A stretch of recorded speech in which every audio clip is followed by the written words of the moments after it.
Hey everyone, in this second part of Introduction to Business Analytics, we are going to talk about the value of data and data driven decisions. So let's get started. So, what is data? If you've been paying attention to the news or just life in general the last decade, we are talking more and more about data. Data analytics, data science, business analytics have all been listed as the most secure jobs going into the future because of how much data is being produced and how companies can leverage that data. And so, what is the value of data? Data is the most valuable assets that a lot of modern companies have. They empower organizations to make informed and data driven decisions, and they also can be revenue producers for those organizations. So, why does data matter? It enhances decision making by driving accuracy and precision in strategic choices. It improves operational efficiency by identifying areas that are problematic or bottlenecks and really helps organizations streamline processes and reduce costs. It informs customer insights by helping businesses understand and anticipate their customer needs, and they support competitive advantage for those businesses that really know how to innovate and leverage data correctly. And data is a strategic asset.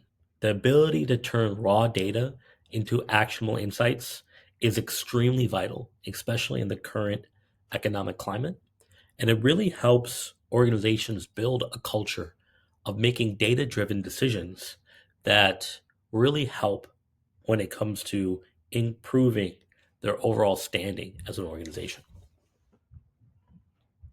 Now, what is data driven decision? Data driven decision making has been something that a lot of people talk about, but I'm not sure if a lot of people really understand what it means. And really, data driven decision making involves using factual, objective data to guide business decisions rather than trusting your gut, intuition, or observation. This matters because it really reduces uncertainty. Decisions backed by data, they increase accuracy. They're never going to be 100% correct, but they'll help you make a better decision than if you just trusted your gut or through observation alone. They also promote efficiency. Data reveals trends and patterns that you might not be noticing unless you're looking closely at your business, and it really helps businesses optimize their resources. For example, I worked for a Fortune 500 company. We created tags on all of their web pages so we could see when customers would drop off their website and not purchase a product. And so we were able to optimize the processes around the website, make things easier, and as a result, help the organization make more money. And this leads into the next point of improving outcomes. Really, these informed decisions typically lead to better business results. In the example I gave just now, I did multiple projects with that company. One of which was the website example I just used. The other was actually enhancing their mobile experience. I did an audit of their mobile experience. I realized that customers were not buying or not creating accounts online, and we're not actually purchasing the product on mobile devices. And after some investigation, really understanding where people dropped off, we realized that the account creation process on the mobile app was extremely difficult. And the checkout process was not intuitive because people were getting dropped off earlier in the process. And so we did a project that took about 6 months. And within that 6 month period, we were able to push out features that really changed the income of that mobile app. So the 12 months prior to that project, the organization made about $3 million via mobile.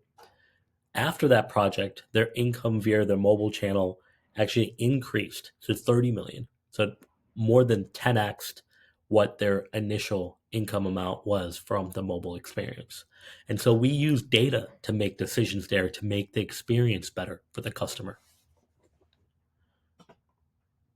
So there are a couple different ways you can look at how to attack a problem.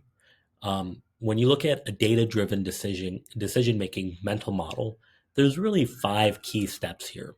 First off, you really want to define the problem. You want to understand, what are you trying to solve for? From there, you want to collect and analyze the data, and from that, develop insights. Figure out what you need to do in order to address that problem. And then you test those insights. You might make wrong decisions or wrong assumptions, but testing out your insights will give you an opportunity to really understand if your assumptions are correct and give you additional data in order for you to review those results and figure out if your solution works. And after step 5, you either find out whether or not you solve the problem and you can essentially deploy that solution, or you get additional data and you figure out that you may have not solved that problem, but you may have figured out one less way to do it, or you figured out one wrong way to do it. And then you go through this cycle again. You keep refining the problem, analyzing the data, and just developing insights, and testing those out until you continue to get better and better. For example, I think of Thomas Edison every time I think about this slide. And with the light bulb, it actually took him over 1,000 attempts to be able to create a light bulb that worked. And individuals that talked to Edison about the light bulb asked him about how many attempts it took to create the light bulb. And his response was, I did not fail 1,000 times. Rather, I found 1,000 different ways you could not make a light bulb. So definitely take that approach when you're looking at becoming better at creating and utilizing data-driven decision-making processes in your day-to-day lives and at work.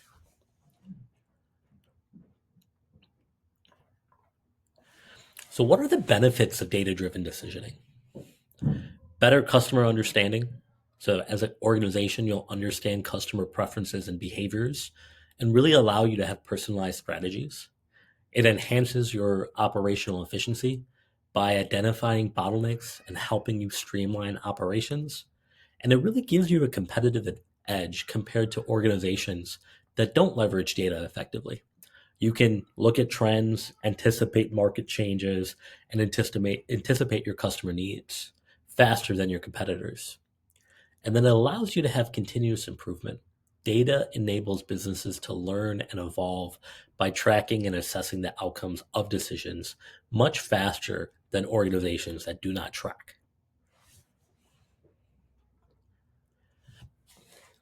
So how data transforms businesses. So as we've talked about already, unlocking insights. So patterns, trends, customer behavior, making informed decisions. That's all super important. Optimizing operations, cutting costs, improving efficiencies, saving time. That's huge. And enhancing the customer experience, really helping organizations build stronger relationships with their customers and hopefully leading to additional revenue and growth opportunities for that organization. In the next section, we're going to talk about key areas of impact for data. Thank you.